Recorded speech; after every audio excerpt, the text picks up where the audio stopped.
Okay बच्चों, क्या पढ़ने जा रहे हैं? हम पढ़ने जा रहे हैं torque on side wall and point of application of force. मतलब क्या है इस चीज का?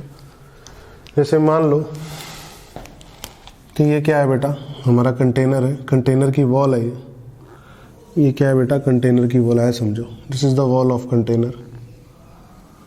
ठीक है, मैं एक ही साइड की वॉल दिखा रहा हूँ आपको, और ये फ्लूइड है। ठीक है, don't worry, no need to worry, ये समझो। मैं इधर वाली वॉल्स नहीं दिखा रहा ना, नीचे वाली वॉल दिखा रहा हूँ, मैं साइड वॉल दिखा रहा हूँ। ठीक है, ये मान लो क्या है बेटा, एटमॉस्फेरिक प्रेशर यहाँ पर है नहीं, no atmospheric pressure, no atmospheric pressure, कोई एटमॉस्फेरिक प्रेशर में पिक्चर में नहीं ले रहा हूँ। ठीक है ना, ले भी सकता हूँ अगर होगा तो, पर मैं जो करके दिखा रहा हूँ उसमें नहीं ले रहा हूँ। ठीक है, ठीक है बेटा, कोई दिक्कत वाली बात नहीं है कहीं से कहीं तक। ठीक है, ये सेंटर से क्या हो रखा है, ये सेंटर से हिंज है, पाइवट है, एक्सिस है, ये क्या है? एक्सिस। नो प्रॉब्लम, सही बात है। तो मैंने क्या किया बेटा, यहाँ पर ये टोटल हाइट कितनी थी? टोटल हाइट थी मान लो h। कितनी हाइट थी टोटल? h। ढंग से समझो, h हाइट थी। और अंदर ये ब्रेड्थ कितनी है इसकी? अंदर की तरफ ब्रेड्थ थी b। सही, नो प्रॉब्लम। तो क्या किया गया बेटा, मुझे पहली बात तो मैंने देखा कि इस पे नेट टॉर्क कितना लग रहा है, अबाउट एक्सिस। ठीक है ना, तो मैंने किया यहाँ से y दूरी ऊपर एक dy लिया। इस dy पे फोर्स कितना है? df। इधर बोलो है कि नहीं? सही बात है। अगर इधर फोर्स है तो किधर घूमना चाह रहा है? ऐसे घूमना चाह रहा है। सही है, पक्का। तो ये df फोर्स कितना है अगर ध्यान से देखा जाए तो? ये df फोर्स होगा प्रेशर इनटू एरिया। ठीक है, तो एरिया तो b dy होगा, साफ साफ पता है, dy थिकनेस है। ये थिकनेस कितनी है? dy सबको पता है। ठीक है, अब ये हाइट कितनी है? ये है टोटल h/2, क्योंकि ये टोटल h है, ये h/2 होगा आधा, तो ये h/2 में से y गया, तो प्रेशर होगा रो g h/2 में से y गया इनटू एरिया, एरिया होगा b dy, ये होगा df नेट फोर्स। बोलो होगा कि नहीं होगा? होगा ये फोर्स। इस फोर्स के कारण एक्सिस के वो टॉर्क कितनी बनेगी? टॉर्क बनेगी df इंटू वाई, या y df, perpendicular arm into df। बोलो तो कितनी बनेगी? Rho g h/2 b y dy minus rho g b y square dy। Integration ध्यान से देखो, y मल्टीप्लाई कर दिया रो जी h/2 b, एक y मल्टीप्लाई कर दिया dy minus rho g b और एक y मल्टीप्लाई कर दिया वाई स्क्वायर dy। ठीक, और कहाँ से कहाँ तक? y की वैल्यू 0 से h/2 तक, से h/2, 0 से h/2। और ये नॉट टॉर्क ऊपर की तरफ टॉर्क आ जाएगा, ऊपर वाला टॉर्क, इस डायरेक्शन वाला टॉर्क। ये कौन सा टॉर्क है? कौन सी डायरेक्शन है ये? क्लॉकवाइज।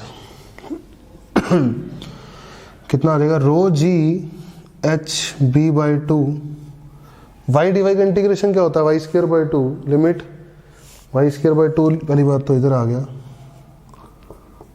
ठीक है, फिर limit h²/4 minus rho g b y³ 3 और y का क्यूब करूंगा, y h/2 है तो h/2 का क्यूब करूंगा तो h³ 8। बोलो कितना हो गया? 2 × 4, 4 × 16 और ये हो गया 24। ठीक है, तो कितना आ गया बच्चे? ये टॉर्क क्लॉकवाइज आ गया, रो जी बी h³ 4 इधर और 8 इधर है ना, तो निकाल लो 4, क्या बचा अंदर? 4 निकालते ही 1/4 बचा, माइनस 4 निकालते ही 1/6 बचा। बोलो सही है, पक्का? तो कितना आ गया, 2 बाहर और निकाल दो तो ये कितना बचा 8, ये कितना बचा 2, ये कितना बचा 3, तो 3 माइनस 2 कितना आ गया 1, और नीचे आ गया 6, 6 8 जा 48 आ गया। बोलो सही है, तो क्लॉकवाइज टॉर्क आ गया 48। सही, नो प्रॉब्लम। अब आ जाओ anti clockwise torque. Anti clockwise torque कौन बनेगा, देखो ध्यान से। अब y दूरी पे नीचे एक dy लूंगा, उस पर फोर्स इधर आएगा, ये फोर्स किधर घुमाना चाहेगा, इधर घुमाना चाहेगा, तो नेट टॉर्क बचेगी कौन सी, दिस माइनस दिस। सही है, तो वाली टॉर्क कितनी होगी, क्लॉकवाइज टॉर्क होगी। ये टॉर्क थी सॉरी क्लॉकवाइज, और ये टॉर्क होगी एंटी क्लॉकवाइज। ठीक है, तो अब एंटी क्लॉकवाइज टॉर्क निकलेगी।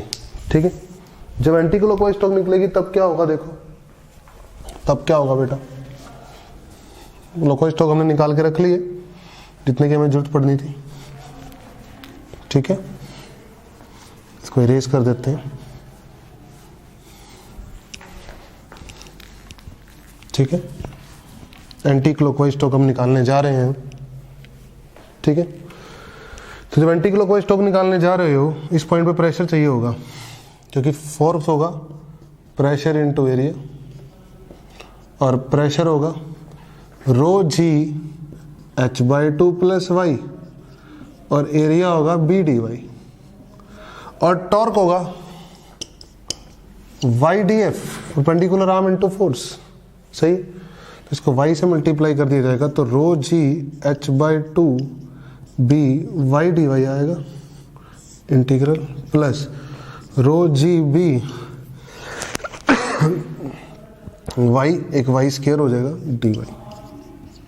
लिमिट 0 से h/2, 0 से h/2, ये नेट टॉर्क हो जाएगा, ये नेट टॉर्क हो जाएगा। टॉर्क एंटी क्लॉकवाइज आ जाएगी।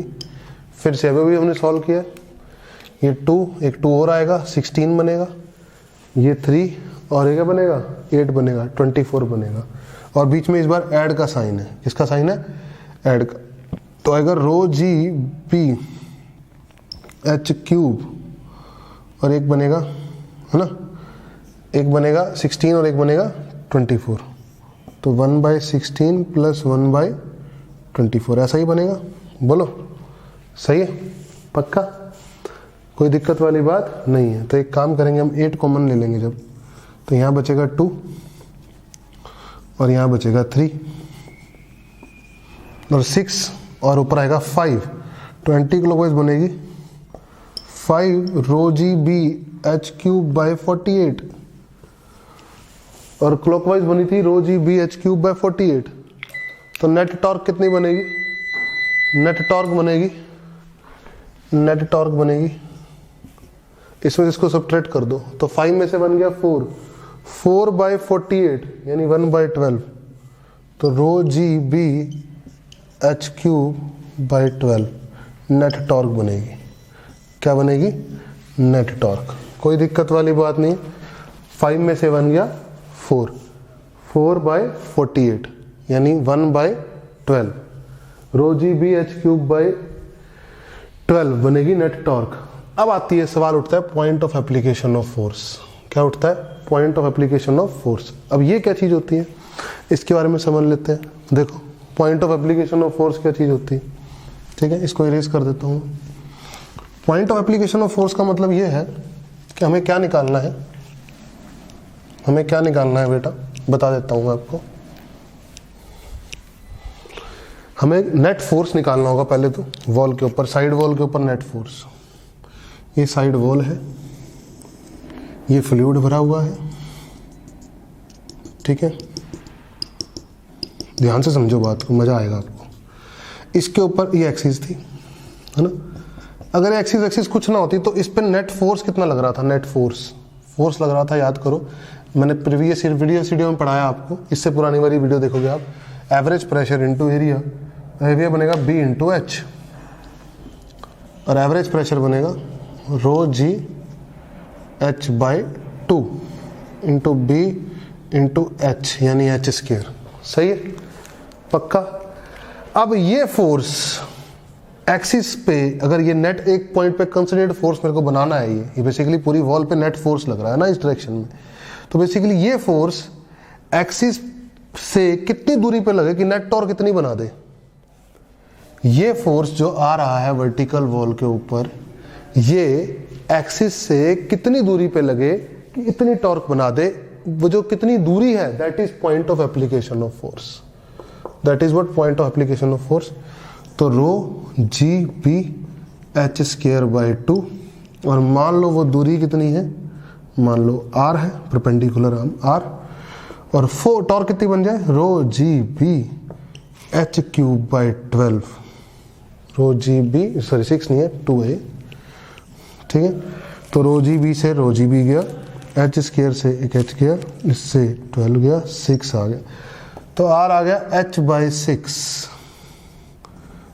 एच बाई 6 यानी यहाँ पे ये कितनी दूरी है, एच बाई 6 दूरी पे फोर्स लगेगा, तो इतनी टॉर्क बनाएगा। बोलो, होप करता हूँ आपको अच्छे से समझ में आया होगा। टॉर्क और point of application of force दोनों।